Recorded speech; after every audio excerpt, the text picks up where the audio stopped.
Islamic pedia کے معزز سامعین السلام علیکم۔ ہماری آج کی ویڈیو کا موضوع حضرت رابعہ بصری رحمۃ اللہ علیہ کا واقعہ ہے۔ حضرت رابعہ بصری مختومہ، پردہ نشین، سوختہ، عشق و اشتیاق، شیفتہ، قرب و اختراق تھیں۔ آپ شب و روز عبادت میں رہتی تھیں۔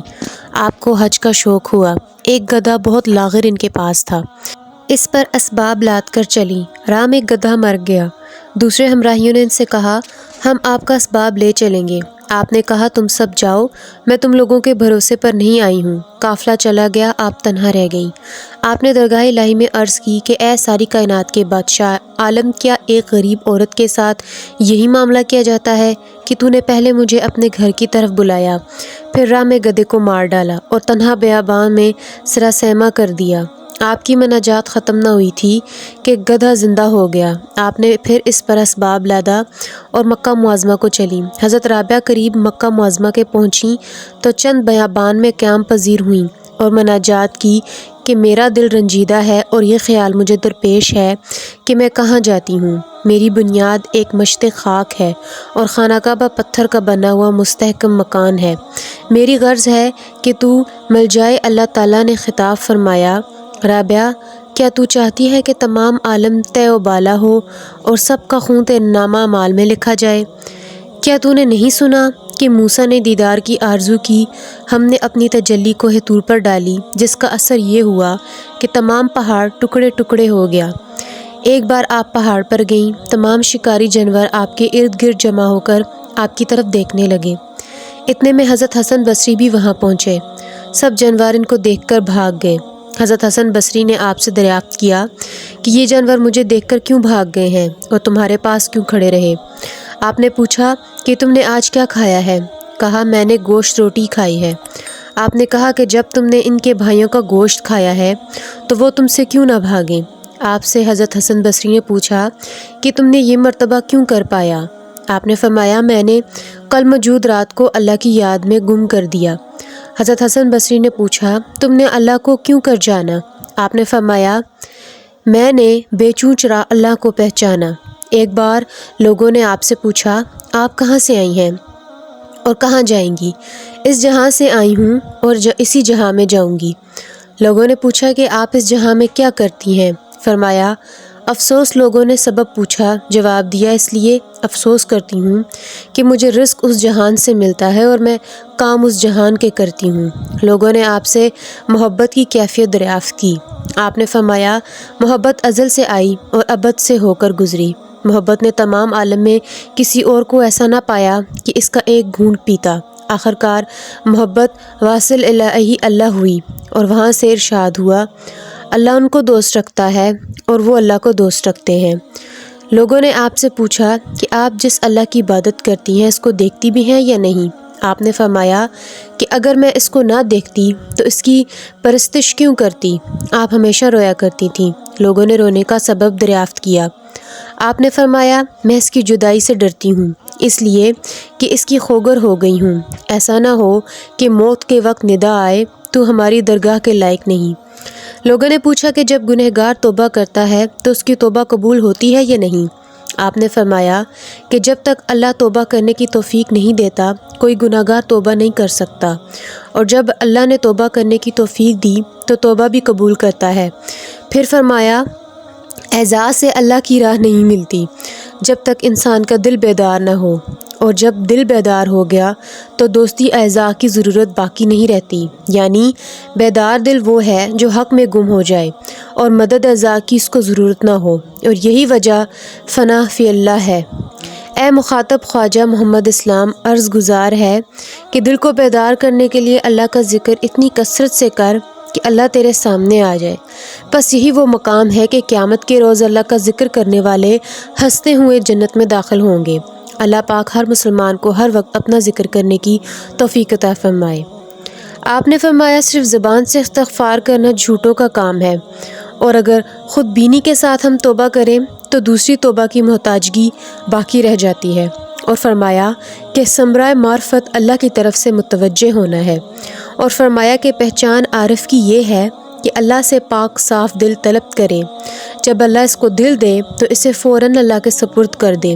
تاکہ اس کے قبضے میں حفاظت سے رہے اور اس کے پردے میں تمام لوگوں سے پوشیدہ رہے۔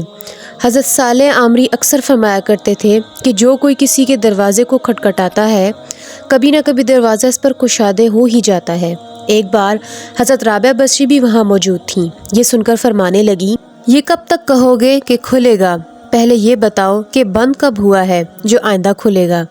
یہ سن کر حضرت صالح نے آپ کی دانائی کی تعریف کی اور اپنی نادانی پر افسوس کیا۔ ایک بار آپ نے ایک شخص کو ہائے غم کہتے دیکھا۔ آپ نے فرمایا، ہائے غم نہ کہہ، بلکہ ہائے بے غمی پکار، کیونکہ غم کا خاصہ ہے کہ جس کے پاس یہ ہوتا ہے اس سے سانس تک تو لی نہیں جاتی، بات کرنا تو امر محال ہے۔ ایک شخص کو آپ نے سر پر پٹی باندھے دیکھا۔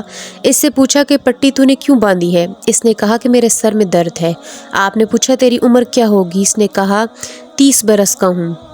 آپ نے پوچھا کہ اتنے زمانے تک تو بیمار رہا یا تندرست؟ اس نے کہا تندرست رہا۔ آپ نے فرمایا، افسوس ہے 30 برس تک تو تندرست رہا اور اس کے شکریہ میں بھی کبھی تو نے پٹی نہ باندھی اور ایک دن بیماری میں شکایت کی پٹی باندھے ہوئے ہے۔ آپ گوشہ نشین تھیں اور بہار کی فصل تھی۔ آپ کی خادمہ نے کہا، ذرا باہر تشریف لا کر سانے کی صنعت ملاحظہ فرمائیے کہ اس نے کیا کیا صنائی کی ہے۔ آپ نے فرمایا کہ تو بھی گوشہ نشینی اختیار کر تاکہ خود سانے تجھے دکھائی دے۔ میرا کام سانے کا دیکھنا ہے، میں صنعت دیکھ کر کیا کروں گی۔ ایک بار آپ نے 7 شبانہ روزہ رکھا اور شب کو مطلق استراحت نہ فرمائی۔ 8ویں دن بھوک نے غلبہ کیا اور نفس فریاد کر کے کہنے لگا کہ کب تک آپ مجھ کو رنج اور تکلیف میں رکھیں گی؟ اسی وقت ایک شخص آیا اور ایک پیالہ جس میں کوئی چیز کھانے کی تھی آپ کو دیا۔ آپ نے لے کر رکھ لیا اور چراغ جلانے کو اٹھیں۔ اتنے میں بلی آئی، اس نے پیالے کو الٹ دیا۔ آپ نے خیال کیا کہ پانی سے روزہ کھول لوں گی۔ آپ خورے میں پانی بھر کر لائیں تو چراغ گل ہو گیا۔ آپ نے پانی پینے کا ارادہ کیا، اب خورا ہاتھ سے گر کر ٹوٹ گیا۔ آپ نے ایک آہ بھر کر درگاہ رب العزت نے کہا کہ یا اللہ، یہ کیا ہے جو تو میرے ساتھ کرتا ہے؟ غیبی آواز سنائی دی کہ اے رابعہ، اگر تم نعمت دنیا کی طالب ہو ہم دینے کو موجود ہیں، لیکن اپنا غم تمہارے دل سے نکال دیں گے، اس لیے کہ ہمارا غم اور نعمت دنیا دونوں کا گزر ایک دل میں محال ہے۔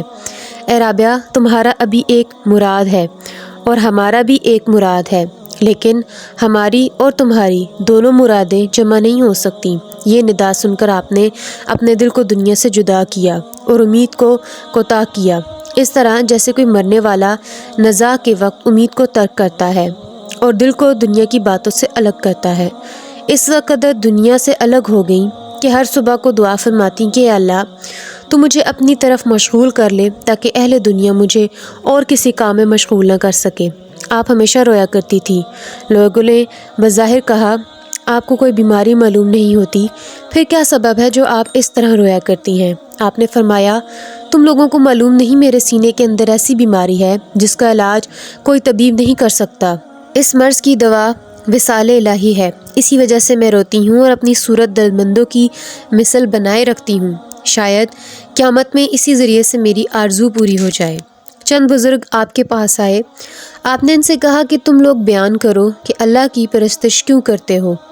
ایک نے کہا کہ ہم دوزخ کے طبقوں سے ڈرتے ہیں اور اسی پر سے قیامت میں گزرنا ہوگا، اس کے خوف کی وجہ سے ہم اللہ کی عبادت کرتے ہیں تاکہ دوزخ سے محفوظ رہیں۔ دوسرے نے کہا ہم جنت کی آرزو کی وجہ سے اللہ کی عبادت کرتے ہیں۔ آپ نے فرمایا کہ وہ بندہ برا ہے جو اللہ کی عبادت خوف دوزخ یا امید جنت کی وجہ سے کرے۔ ان بزرگوں نے کہا کہ آپ کو اللہ سے امید یا خوف نہیں ہے؟ آپ نے فرمایا کہ اللہ کی عبادت فرض عین ہے۔ پھر فرمایا اگر اللہ جنت اور دوزخ نہ پیدا کرتا تو کیا اس کے بندے اس کی عبادت نہ کرتے؟ اللہ کی عبادت بے واسطہ کرنا چاہیے۔ لوگوں نے آپ کی آزمائش کی غرض سے کہا کہ اللہ نے فضائل مردوں کو بہت دیے ہیں اور مردوں میں انبیاء بھی بہت ہیں، کبھی کسی عورت کو مرتبہ نبوت نہیں ملا، آپ کو رتبہ ولایت نہیں مل سکتا، پھر بناوٹ کرنے سے کیا فائدہ؟ آپ نے کہا تمہارا قول درست ہے، لیکن یہ بتاؤ کہ دنیا میں آج تک کسی عورت نے بھی سوا مردوں کے خدائی کا دعویٰ کیا ہے یا کوئی عورت بھی مخنث ہوئی ہے؟ حالانکہ ہزاروں مرد مخنث ہوئے ہیں۔ ایک بار آپ علیل ہوئیں، لوگوں نے علالت کا سبب پوچھا، آپ نے کہا میرے دل کو جنت کی طرف توجہ ہوئی تو اللہ تعالیٰ مجھ پر خفا ہوا، اس کا عتاب میری علالت کا باعث ہے۔ حضرت حسن بصری اور حضرت مالک بن دینار اور حضرت شفیق بلخی حضرت رابعہ بصری کے ہاں تھے اور صد کی بابت آپس میں تذکرہ ہو رہا تھا۔ حضرت حسن بصری نے کہا کہ وہ شخص اپنے دعوے میں صادق نہیں ہے جسے اس کا مالک مارے اور وہ صبر نہ کرے۔ حضرت رابعہ نے کہا اس قول سے خودی کی بو آتی ہے۔ پھر حضرت شفیق بلخی نے فرمایا وہ شخص اپنے دعوے میں صادق نہیں جسے اس کا مالک مارے اور وہ شکر نہ کرے۔ حضرت رابعہ نے فرمایا اس سے بہتر تعریف صادق کی ہونی چاہیے۔ پھر حضرت مالک بن دینار نے فرمایا وہ شخص اپنے دعوے میں صادق نہیں جسے اس کا مالک مارے اور وہ اس سے لذت حاصل نہ کرے۔ حضرت رابعہ نے پھر یہی فرمایا کہ اس سے بہتر تعریف صادق کی ہونی چاہیے۔ ان تینوں بزرگوں نے کہا کہ ہم لوگ اپنے اپنے نزدیک تعریف کر چکے، اب آپ بھی کچھ فرمائیں۔ حضرت رابعہ بصری نے فرمایا وہ شخص اپنے دعوے میں صادق نہیں جس کو اپنے مولا کا دیدار حاصل ہو اور وہ اپنے زخم کی تکلیف کو بھول نہ جائے۔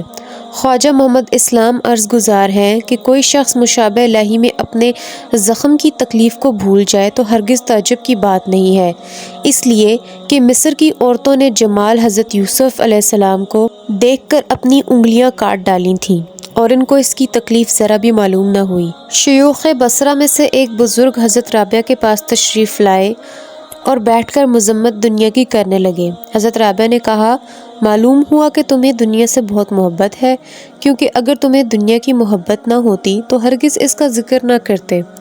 قاعدہ ہے کہ جو شخص جس چیز کو دوست رکھتا ہے اسی کا ذکر کیا کرتا ہے۔ آپ شام سے عبادت الہی کو کھڑی ہوتی اور صبح کر دیتی تھی۔ فرمایا ہم اللہ کا شکر کس طرح ادا کریں کہ اس نے ہمیں عبادت کرنے کی توفیق دی۔ پھر فرمایا میں اس کے شکر میں کل روزہ رکھوں گی۔ آپ مناجات میں کہتی تھیں اگر قیامت کے دن مجھے دوزخ میں بھیجے گا تو میں تیرا ایسا بھید ظاہر کر دوں گی جس کی وجہ سے دوزخ مجھ سے 1000 برس کی راہ پر بھاگ جائے گی، اور فرماتی تو نے دنیا میں جو حصہ میرے لیے مقرر کیا ہے اپنے دشمنوں کو دے دے، اور جو حصہ عقبہ میں میرے لیے رکھا ہے وہ اپنے دوستوں میں بانٹ دے، کیونکہ میرے لیے تو ہی کافی ہے۔ اور فرمایا میں دوزخ کے خوف سے تیری عبادت کروں تو مجھے دوزخ میں جلا، اور اگر جنت کی آرزو کی وجہ سے عبادت کروں تو جنت مجھ پر حرام کر، اور اگر تجھ سے چاہوں تو اپنا جمال مجھے نصیب کر۔ اور فرمایا اللہ اگر مجھے دوزخ میں بھیجے گا میں فریاد کروں گی کہ میں نے تجھے دوست رکھا، دوست کے ساتھ یہ معاملہ نہیں کرتے۔ غیب سے آواز آئی اے رابعہ تو ہم سے بدگمان نہ ہو، ہم تجھے اپنے دوستوں کے قریب جگہ دیں گے تاکہ تو ہم سے بات کر سکے۔ اور فرمایا اللہ میرا کام اور میری آرزو دنیا میں تیری یاد ہے اور آخرت میں تیرا دیدار، آگے تو مالک ہے جو چاہے کر۔ ایک شب کو عبادت کرتے وقت آپ نے فرمایا اے اللہ یا میرے دل کو حاضر کر یا میری بے دلی کی عبادت کو قبول کر لے۔ جب آپ کی وفات کا زمانہ قریب ہوا، جو مشائخ آپ کے قریب تھے ان سے آپ نے فرمایا تم لوگ اٹھ جاؤ اور فرشتوں کے واسطے جگہ خالی کر دو۔ سب باہر چلے آئے اور دروازہ بند کر دیا۔ ایک آواز سب لوگوں نے سنی، وہ آواز یہ تھی اے نفس مطمئنہ اپنے پروردگار کی طرف رجوع کر۔ اس کے بعد دیر تک کوئی آواز نہ آئی۔ لوگ اندر گئے، دیکھا کہ آپ کا وصال حق ہو چکا ہے۔ آپ نے اس دنیائے بے بقا سے کوچ فرمایا۔ کسی نے آپ کو خواب میں دیکھا، پوچھا منکر نکیر سے کیا معاملہ ہوا؟ آپ نے جواب دیا جب منکرین آئے اور مجھ سے انہوں نے پوچھا تیرا رب کون ہے، میں نے کہا کہ پلٹ جاؤ اور اللہ سے کہو کہ جب تو نے ایک خاتون عورت کو باوجود اس کے کہ تجھے تمام مخلوق کا خیال تھا کبھی فراموش نہ کیا، پھر وہ کیوں کر تجھے بھول جاتی؟ حالانکہ دنیا میں بھی اسے تیرے سوا کسی سے علاقہ نہ تھا، تو کیوں فرشتوں کے ذریعے سے سوال کرتا ہے؟ اللہ رب العزت کی رحمتیں ہوں آپ پر، ستاروں کی تعداد کی بقدر ریت کے ذروں کے برابر، پانی کے قطروں کے برابر، درختوں کے پتوں کے برابر، اور ان بہنوں پر جو آپ رحمت اللہ کی راہ پر اختیار کریں گی، اور سلام ہو آپ مسلمان بہنوں اور بھائیوں کی طرف سے، قیامت تک آنے والوں کی طرف سے، آمین۔